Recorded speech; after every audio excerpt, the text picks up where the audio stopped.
Hey guys, welcome to my art world. After long time ನಾನು ಈ ಒಂದು ವಿಡಿಯೋನ ಅಪ್ಲೋಡ್ ಮಾಡ್ತಾ ಇದ್ದೀನಿ.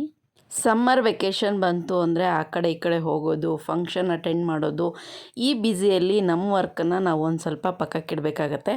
ಹಾಗಾಗಿ ನಾನೂ ಕೂಡ ಇಷ್ಟು ದಿನ ಅಪ್ಲೋಡ್ ಮಾಡೋಕ್ಕಾಗಿಲ್ಲ, ಯಾವುದೇ ಒಂದು ಡ್ರಾಯಿಂಗು ಕೂಡ ಮಾಡೋಕ್ಕಾಗಿಲ್ಲ.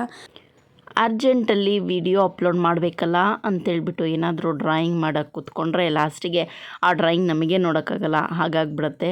ಇಂಟ್ರೆಸ್ಟ್ ಇಲ್ಲ ಅಂದರೆ ಯಾವುದೇ ಕೆಲಸ ಮಾಡೋಕ್ಕೆ ಹೋಗಬಾರ್ದು. ಮಕ್ಕಳಿಗೆ ರಜೆ ಎಲ್ಲ ಮುಗೀತು, ಎಲ್ಲ ಸ್ಕೂಲ್ಗಳು ಸ್ಟಾರ್ಟ್ ಆಯಿತು. ಹಾಗಾಗಿ ನಮ್ಮ ಕೆಲಸ ನಮಗೆ ಕಂಟಿನ್ಯೂ ಆಯಿತು. ಮಾತಾಡ್ತಾ ಮಾತಾಡ್ತಾ ನನ್ನ ಔಟ್ಲೈನ್ ಇಷ್ಟು ಆಗ್ತಾ ಬಂತು. ಈ ಹ್ಯಾಟ್ ನೋಡಿಬಿಟ್ಟು ನಿಮಗೆ ಗೊತ್ತಾಗಿರುತ್ತೆ ಈ ಡ್ರಾಯಿಂಗ್ ಯಾರ್ದು ಅಂತ ಹೇಳ್ಬಿಟ್ಟು. ಯಾರಿಗೆಲ್ಲ ಈ ಚಿತ್ರ ಯಾರ್ದು ಅಂತೇಳಿ ಗೊತ್ತಾದರೆ ನನಗೆ ಬೇಗ ಬೇಗ ಕಮೆಂಟ್ ಮಾಡಿ. ಔಟ್ಲೈನ್ ಡ್ರಾಯಿಂಗ್ ಮಾಡಬೇಕಾದ್ರೆ ಯಾವಾಗಲೂ HB ಪೆನ್ಸಿಲನ್ನು ಯೂಸ್ ಮಾಡಿ. ಯಾಕೆ ಅಂತೇಳಿದ್ರೆ ಅದು ತುಂಬ ಡಾರ್ಕಾಗೇನು ಬೇಡ, ನಮಗೆ ಔಟ್ಲೈನ್ ಕಾಣಿಸಿದ್ರೆ ಸಾಕು. ನಾನು ಇಲ್ಲಿ 2B ಪೆನ್ಸಿಲನ್ನು ಯೂಸ್ ಮಾಡ್ತಾಯಿದ್ದೀನಿ. ಯಾಕಂದರೆ ನಿಮಗೆ ವಿಡಿಯೋದಲ್ಲಿ ಒಂದು ಸ್ವಲ್ಪ ಡಾರ್ಕಾಗಿ ಕಾಣಲಿ ಅಂತ ಹೇಳ್ಬಿಟ್ಟು. ನಾನು HB ಪೆನ್ಸಿಲನ್ನ ಯೂಸ್ ಮಾಡಿದ್ರೆ ನಿಮಗೆ ಒಂದು ಸ್ವಲ್ಪ ಕಾಣಲ್ಲ. ಹಾಗಾಗಿ ನಾನು ಸ್ವಲ್ಪ ಡಾರ್ಕು ತೊಗೊಂಡ್ಬಿಟ್ಟು ಮಾಡ್ತೀನಿ.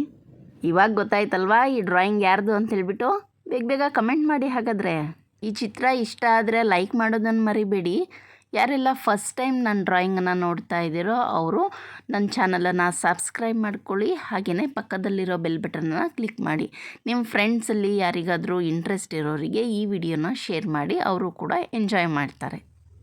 ಚಿತ್ರ ಯಾರ್ದು ಅಂತ ಗೊತ್ತಾಯ್ತಲ್ವಾ? ಇವು ಫ್ಯಾನ್ಸ್ ಯಾರ್ಯಾರು ಇದ್ದೀರಾ ಬೇಗ ಬೇಗ ಈ ವಿಡಿಯೋನ ಲೈಕ್ ಮಾಡಿ ನೋಡೋಣ. ಹಾಗಾದರೆ